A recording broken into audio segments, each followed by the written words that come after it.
Howdy, Ken Nelson here. Welcome to my kitchen. Well, the other day I finished a video on making an orange liqueur, properly a Clementine liqueur, because that's what I used the peels from to make the liqueur in a brandy base. So I've finished that project, and I ended up with a baggie full of brandied orange or clementine rinds. And rather than throwing them out thinking that they'd lived their useful lives, I decided I was going to make marmalade. Marmalade is a pretty easy thing to do. There are some steps that need to be taken to ensure that this works and works well. The first thing being, one needs to have a recipe and figure out how many jars one needs to put your jam into when it's finished.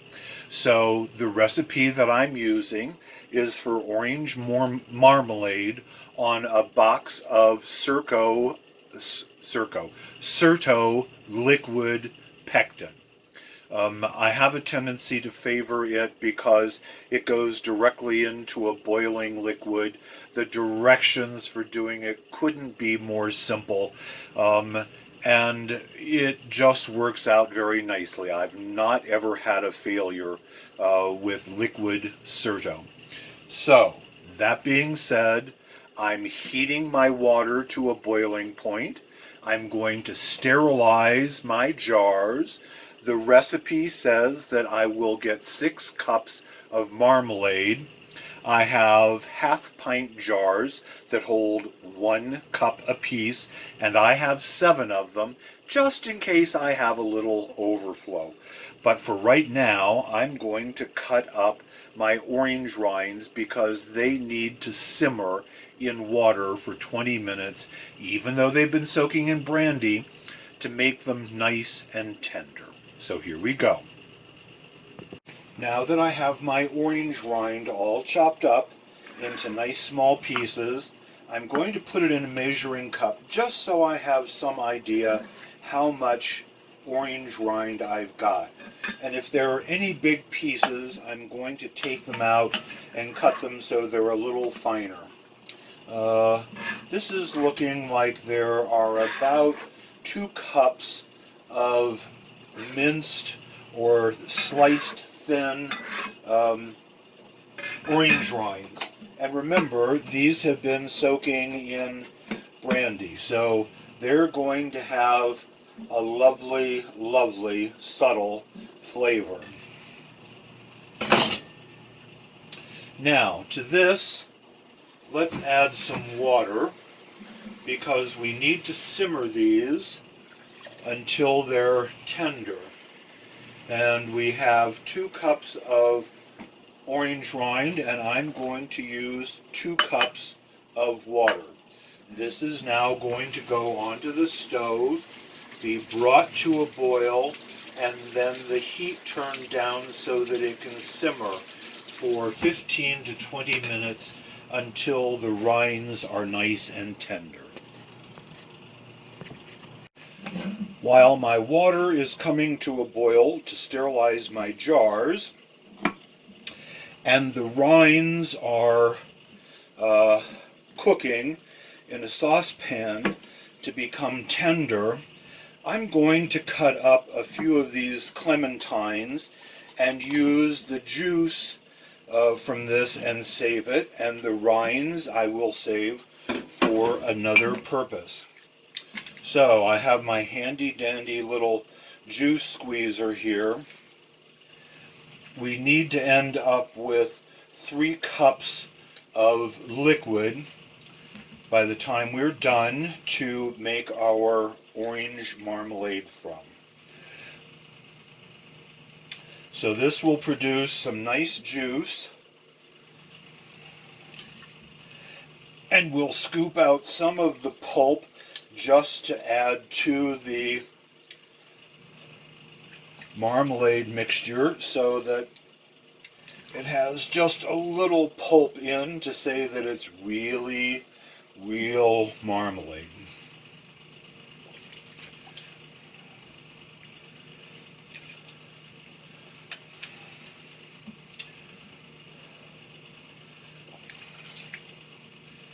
These were kind of tiny clementines, and they're not going to yield just a tub full of juice, but in all honesty, a lot of the flavor is in the rind. So,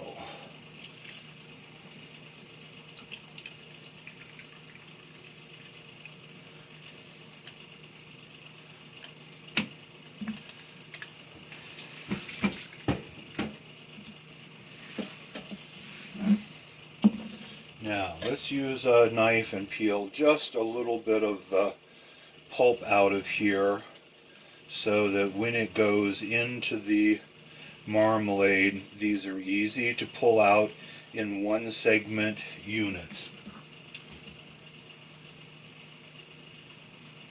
And these will get added to the orange rinds and cook for about 10 minutes along with the juice. When the orange rinds have become soft. The goal here is to have them be soft enough that they're easy to eat on toast or crumpets or bagels or biscuits or whatever it is that's your favorite carbohydrate to eat. The lovely thing about clementines is the segments come apart readily, and it makes them easy to do in one piece units. If you're using an orange, the segments are not always so small and easy to use, and you may end up wanting to cut through the center and cut the pieces apart before you begin. This should give us a nice amount of pulp and juice to add to our liquid mixture.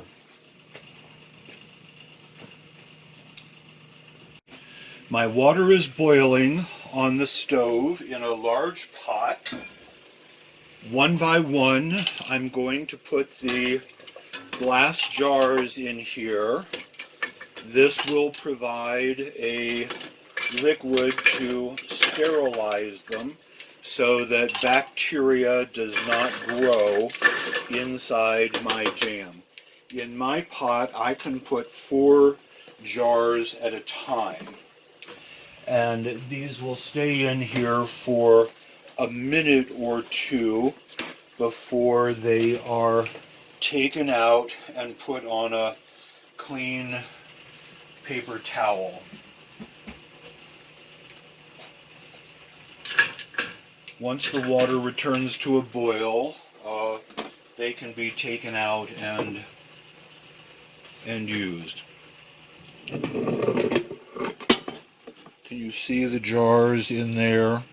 I'm probably steaming up the camera.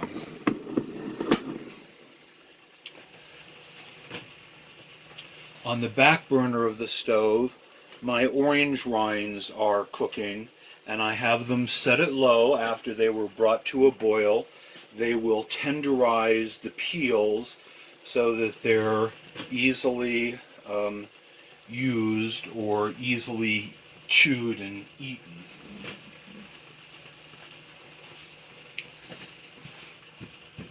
So the water is steaming and boiling. I'm going to take my glasses out and set them upside down so that they drain.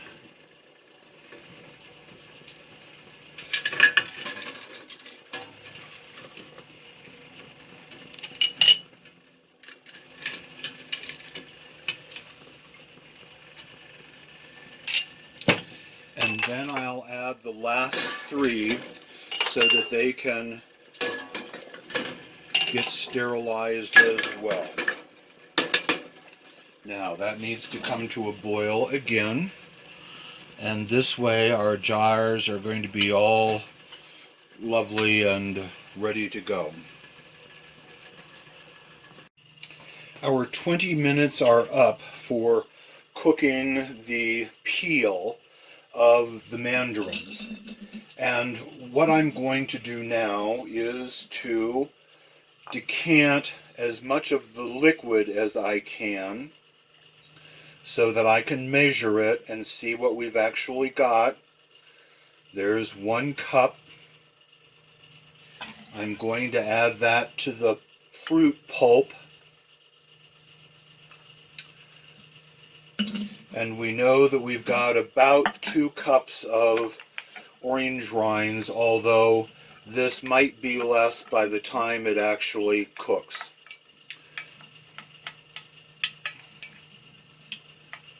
So, realistically, we've got maybe 1.1 cups. It's a full cup. I'm going to put this back into the pan.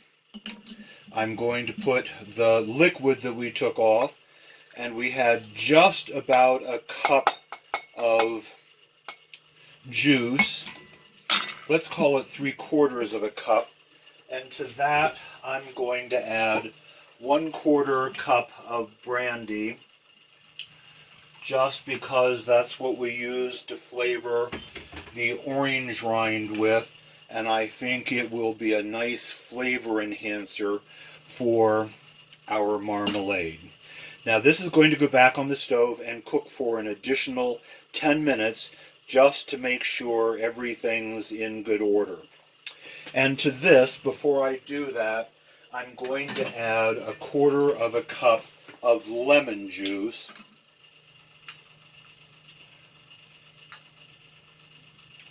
There we go.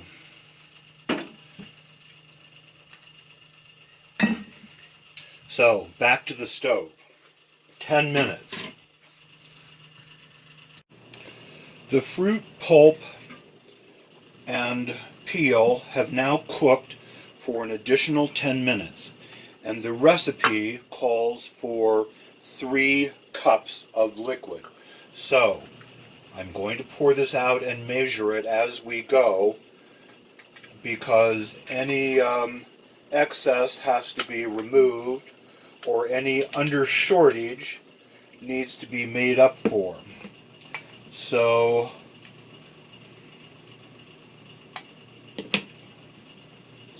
there is 2.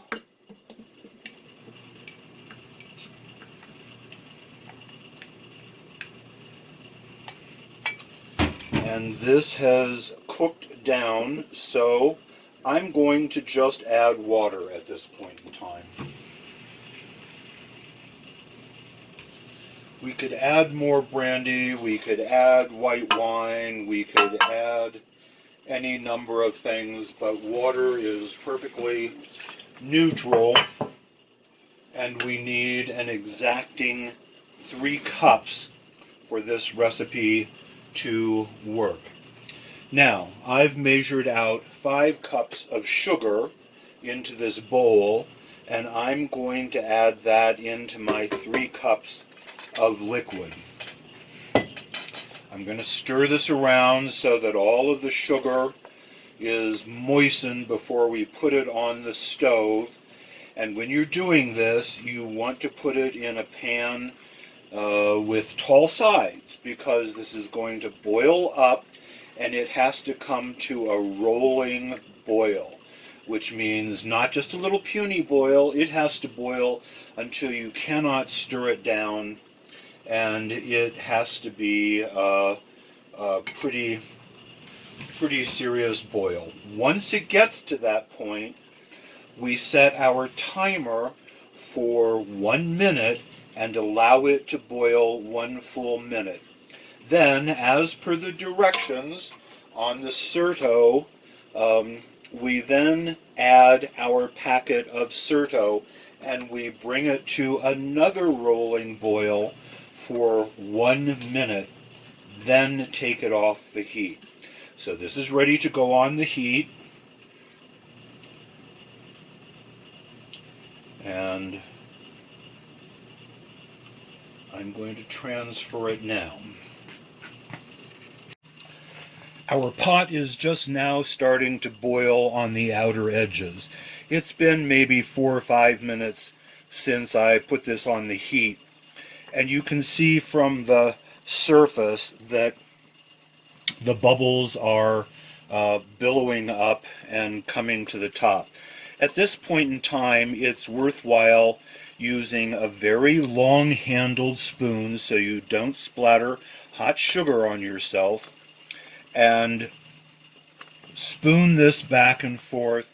We've now got a rolling boil. It's about as high as it's going to get, and I'm going to set my timer for 1 minute.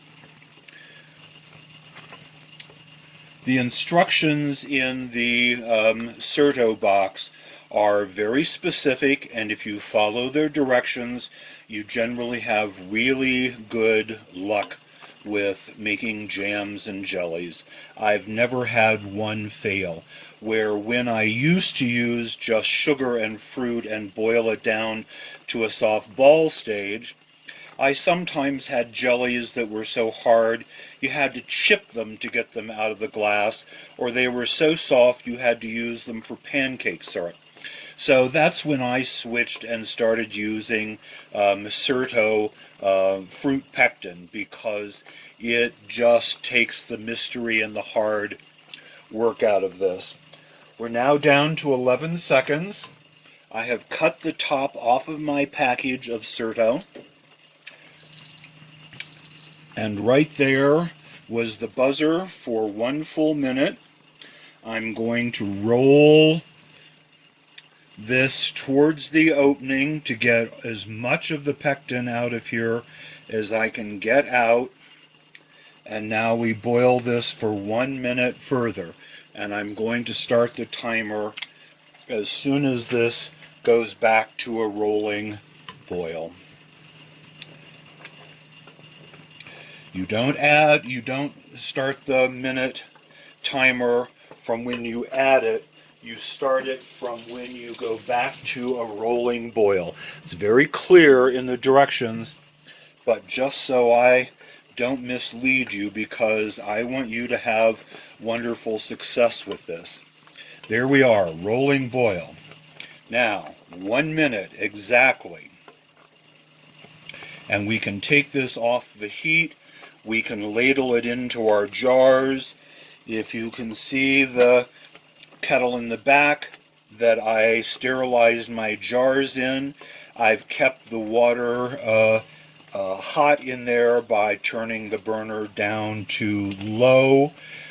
When we finish ladling this into our jars, as per the instructions, we're going to put the lid on, and we're going to put it into a water bath for 10 minutes.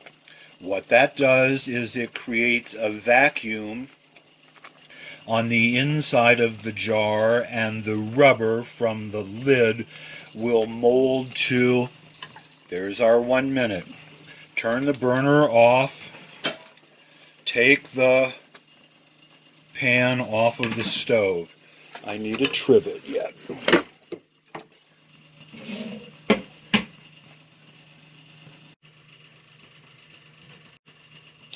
So I have my jars filled. I'm going to clean off the upper rim and make sure it's nice and clean. I'm going to put my lid with the rubber ring on so that we get a good seal.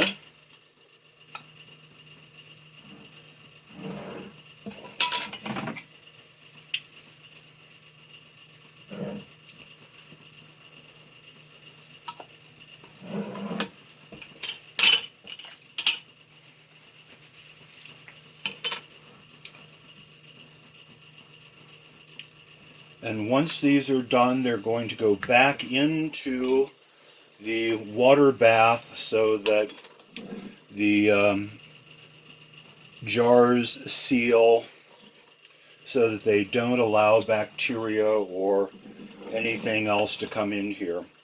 When I was a kid, my mother used to use paraffin, and inevitably, every time we opened a jar of jam or marmalade, other than having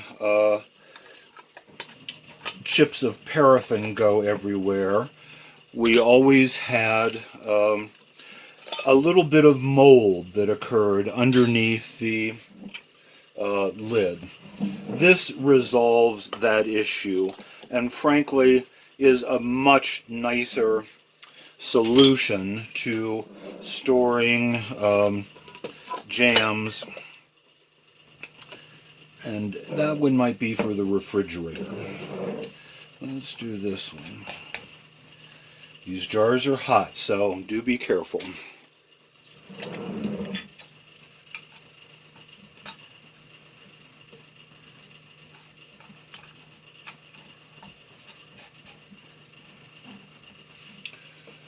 Okay, these now go into my pot with hot water. As you can see, the water is boiling. It's quite warm, and I'm just going to set these down in here.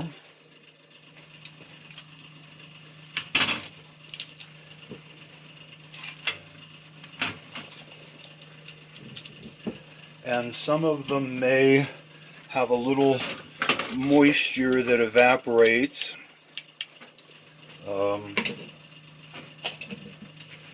This is just enough to push the water up over the top of the jar by about ½ inch.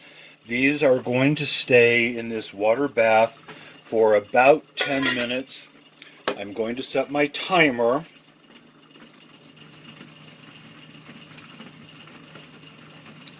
And at the end of that 10 minutes, they'll be taken out and set on a towel, and the vacuum stuff will have occurred, and the air will be exhausted, and the cap will seal, and we'll have lovely jars of marmalade that will last all winter long.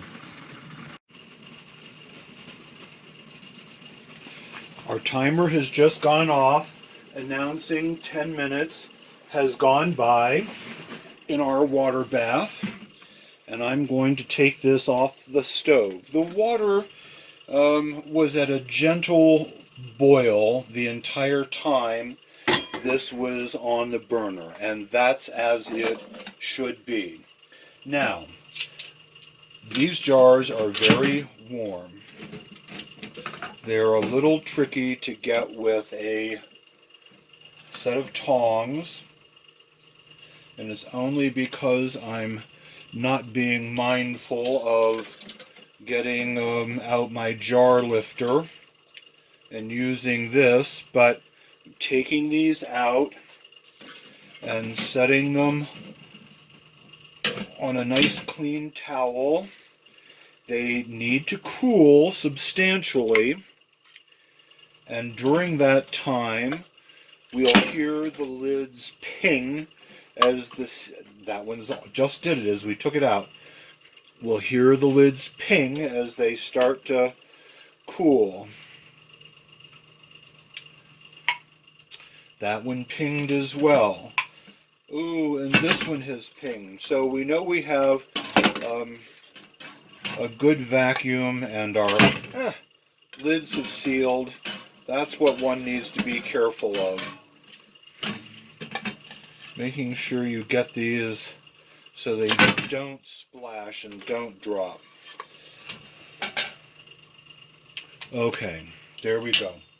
So, I've gotten 5 lovely jars of orange marmalade here that I know I'll enjoy throughout the winter.